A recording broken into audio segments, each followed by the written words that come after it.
Welcome to this video lecture series. I would be interacting and delivering a session on policies for tribal resettlement, rehabilitation and development. Here, when we see the indigenous people in India, we can find them living right from northern mountains to central and southern part of country, and they represent a complex and a rich diversity of India.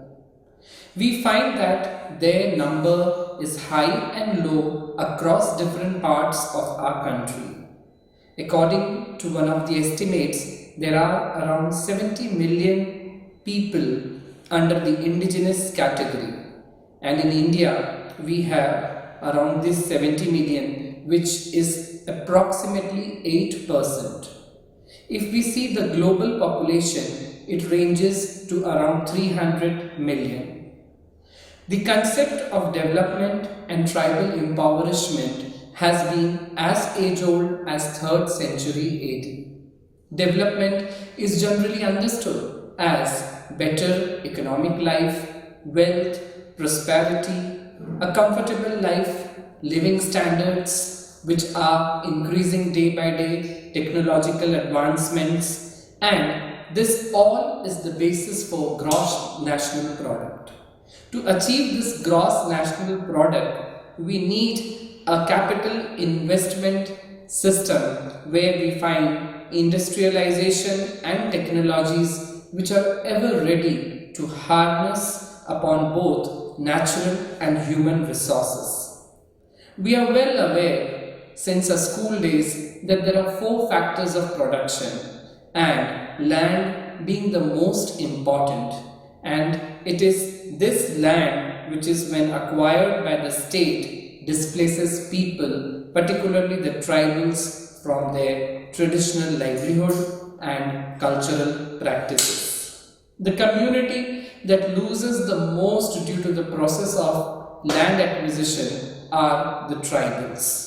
So we see that in more than 75 years of independence, the path of development that we have been treading upon is a Western model of development.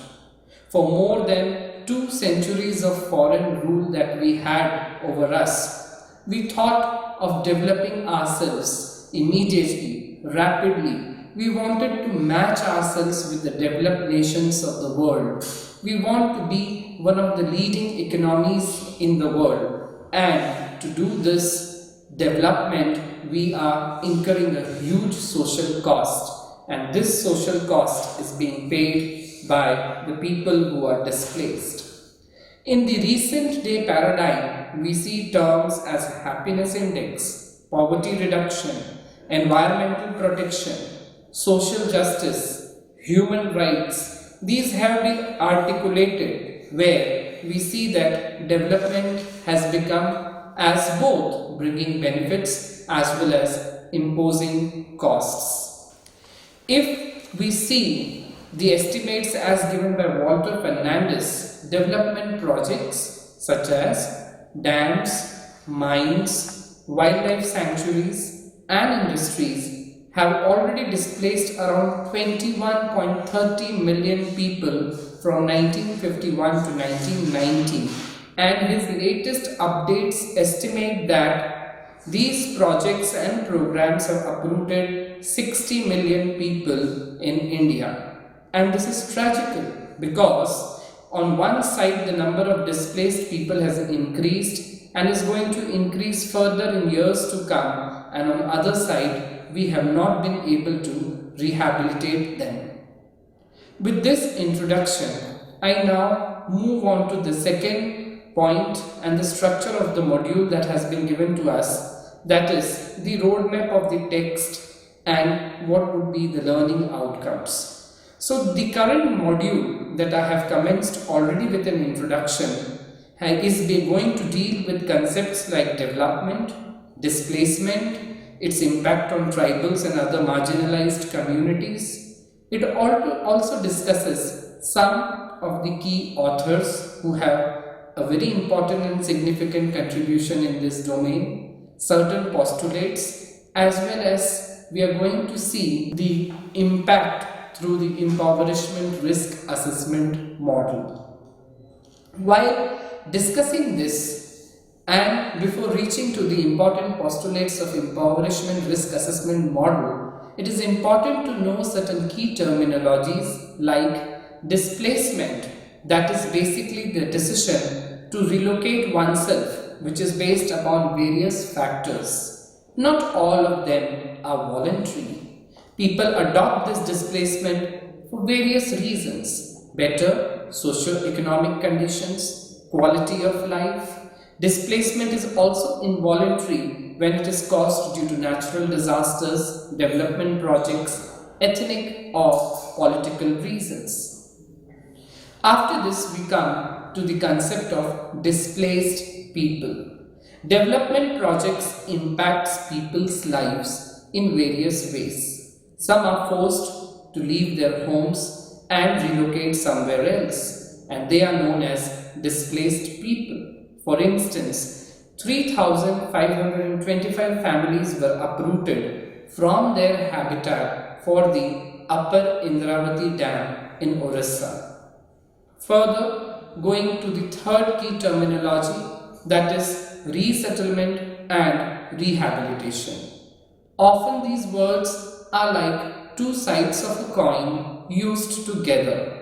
Resettlement is one-time physical relocation with or without any other socio-economic support, whereas rehabilitation involves rebuilding the economic resources, cultural systems, and most important, social structures and community support mechanisms that the displaced people, project affected persons, they lose as a result of alienation of their sustenance systems. Hence, these two terms have been regularly used together, and we find that the concept of resettlement and rehabilitation is extremely intrinsic to the demand that the lifestyle of the displaced people and project affected persons be better after the project than before, because they have paid the price in terms of loss of land and livelihood. One of the important reasons that resettlement does not necessarily result in rehabilitation is that the displaced people are poor and live in an informal economy and the society.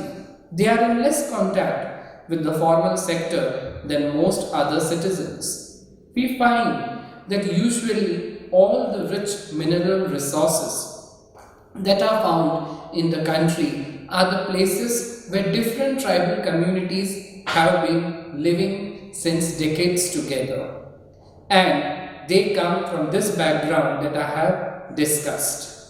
So this is the overall scenario where we see the global population, then we saw the Indian population around 8% of tribal people. We came across the concept of development gross national product. Further going down, we tried to understand the key concepts: what is displacement, resettlement, rehabilitation, displaced persons, project affected persons, and further we will go down to the next important topic, that is theoretical foundations, where I would be speaking about some of the important authors and their contribution. To begin with, Dr. Walter Fernandez. He has studied tribal, gender and livelihood issues for 4 decades of his professional life. He is a well-known author and a writer on development-induced displacement and its impact in general and on tribals in particular. He has been director of several prestigious institutes, including Indian Social Institute, New Delhi, and Northeastern Research Social Center, Guwahati. Further, we have Dr. Felix Padden, who is a scholar from Oxford and a renowned anthropologist, and most interestingly, he is the great-great-grandson of Charles Darwin. He has authored a number of books on tribal rights and displacement. He has been associated for his academic work in the domain of tribal studies in various capacities with premier educational bodies like the Jawaharlal Nehru University and Institute of Rural Management, Anand. Further, we have Dr. Geeta Bharli, who has studied development-induced displacement with focus on cost-benefit analysis. She is an economist and director of research at Northeastern Social Research Center. She has authored various books on development and its impact on tribals in the northeastern part of India, particularly Assam and the Seven Sisters. We will now discuss the concept of impoverishment risk assessment by Michael Serenia. The IRA framework is empirically derived from previous project experiences across the globe, and the research that was done in this domain was applied in the 1994 Resettlement Review conducted by World Bank, where Dr. Michael Serenia played a very important and key role in developing this framework, because this was one such major framework that was developed and was put across the globe to measure and manage the risks that are associated with displacement, and particularly the different impoverishment risks that have been identified. So we will see one after the other the different impoverishment risks that has been identified under the model, to begin with landlessness. Loss of land by displaced persons, especially agricultural areas, can be a source of most severe form of lasting impoverishment. Land is people's livelihood, especially the tribals, but project treats it as commodity because it considers it as one of the 4 factors of production. Most families that sustain themselves on land are the tribal people. They inherit the land one after the other generation. They use common property resources that are available, and once this land is acquired, the impact on the tribal community is extremely adverse. Second is joblessness. Loss of employment may be overlooked if planners focus solely on loss of land, but this risk affects many displaced people and create lot of problems to the people who are dependent on land. For example, in one of the projects in southern part of India, there was a community called Martam community, which used to take bamboo sticks to weave baskets from a particular land, but that land was acquired to build up an industry, and they were not allowed to get this natural product or natural resource for their livelihood. They did not have any patta. They just used that land as it was a CPR, a common property resource that was available. So we see that the people from that community became jobless because that was the basic art which they knew, and generations after generations they were involved into it. The next is homelessness. Replacement of housing is only one aspect of relocation, because relocating may also disrupt the family, the neighborhood, relationships that are vital to restoration of living standards. Hence, it has been observed at many places where beautiful R&R colonies have been made and people have been put over there to live.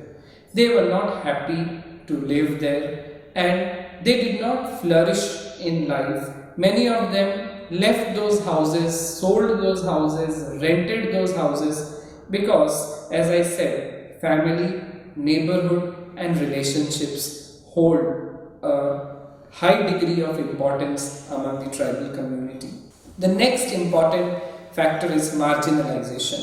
That is, loss of economic power and of social status pushes the families closer to the poverty line or even below it. Resettlement may similarly result in social marginalization, alienation of their livelihood, disrupt their traditional lifestyles. They cannot celebrate the festivals and festivities associated with nature, agrarian lifestyle in R&R colonies or in concrete apartments and flats. There are no rivers, streams, forests where they used to live and celebrate their life as before. So this alienates them from traditional identity attached to their land. It disposes them of their cultural heritage, spiritual beliefs, histories, legend, myths, and outsiders who come into Project Township, they consider themselves superior to the local population and look down upon their community and culture. I would like to give an example. We call Singrauli in India as power capital of central India, and it is known for various power plants, NTPC, we have Rihand Dam, but once we go and see stage 1, stage 2, stage 3, what is the outcome? The local, indigenous, aboriginal people are nowhere visible. Township has been occupied by urban educated elites. The next factor is increased morbidity and mortality.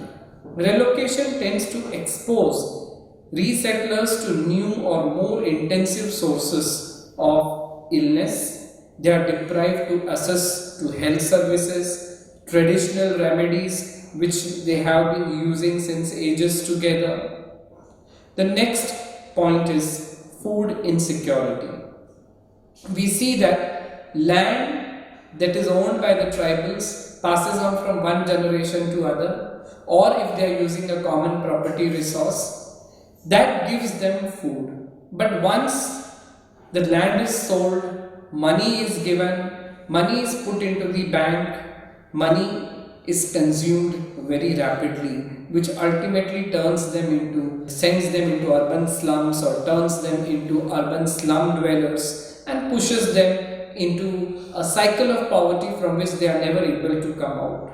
And this food insecurity has become a major crisis for the tribal people, because we may give through state institutions rice, but what about various other commodities that they used to consume, be it roots, be it vegetables, fruits. So food insecurity takes a heavy toll on the tribals. Further, loss of access to common property resources. The groups that are most vulnerable, especially women who rely on CPR, common property resources such as forest, water bodies, grazing areas, fuel wood. These resources are often lost in displacement, and rapid appraisal processes should counter such losses. We should see how we can have minimalistic acquisition of such areas. Social disarticulation, the last factor of impoverishment. We all know that man is a social animal. Man is a rational animal. Social capital can be lost through dismantling or changes of community level networks, associations, kinship systems, and mutual help arrangements. And this creates a lot of mental sickness and illness among the community who face the problem of social disarticulation. Now, we would go down and see some of the case studies, how displacement has had an impact on the tribal families. The first one is a case of Namrup fertilizers. This project is at Namrup in Dibrugarh district. It has fairly good rail connection but very poor road communication. This was established in 1960s. It produced 1038 metric tons of ammonia and 3 metric tons of sulfuric acid per day in January 2006. It occupies 319 acres of land of which 9 acres were acquired from Delhi Tea Estate. More than 200 mostly Kachari tribal families from the adjoining areas were affected by this project. The project did not have a resettlement plan, and most displaced families resettled themselves in Nikam, Jaipur, Narkati in Dibrugarh, and Makunkila in Tinsukia, a few in Siloni, Nagagaon, and Bhartagaon in Shivsagar, and the rest in the project area itself. Only the patta holders were paid a sum of rupees 10 to 12,000 lump sum as compensation. Those who depended on the tea estate got nothing. So here we see the impact that Martin community had, which I discussed. The same impact those who were dependent on the tea estate directly had to suffer. Here we see the majority of families which had the adverse impact were the Kachari tribal families. Now we will go through a case of Baiga families. Here we would see that the systematic and relentless displacement of Adivasis and forest communities from their land, forest and home. In the year 2009, around 245 Baiga families in the state of Chhattisgarh were evicted from the Achankamar Tiger Reserve. The families were then moved to an area where their traditional livelihood of collecting sal leaves, tendu and bamboo was no longer available. Further, the families did not receive pattas for farming, nor did they receive the full compensation owed to them under the Project Relocation Scheme. So we see the impoverishment as discussed by Michael Serenia. All the aspects and factors are rightly applicable to the case of the Baiga families. Further, the last case, that is of Saharia tribes. In an effort to reintroduce the Asiatic lion to the Kuno Wildlife Sanctuary in 2003, 24 villages were relocated from the outskirts of the sanctuary, which displaced around 5,000 people, largely belonging to the Saharia tribe.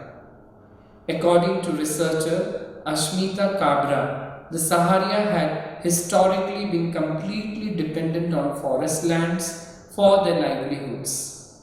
She, in her research, has brought out that there were efforts made to rehabilitate the Saharias, but the results were not adequate. Consequently, the tribe remained alienated from their ancestral land. With this, we come to the end of 3 cases which we have discussed. We further move down to various policies and acts. With a historical background that in India, development-induced displacement goes back to the age of Guptas in 3rd and 6th century AD. It was seen during Mughal era, but it further got intensified during British period after 1947. While having a look at various policies related to resettlement and rehabilitation, for almost 5 decades there was no concrete policy. The policies that have been made were not very strong.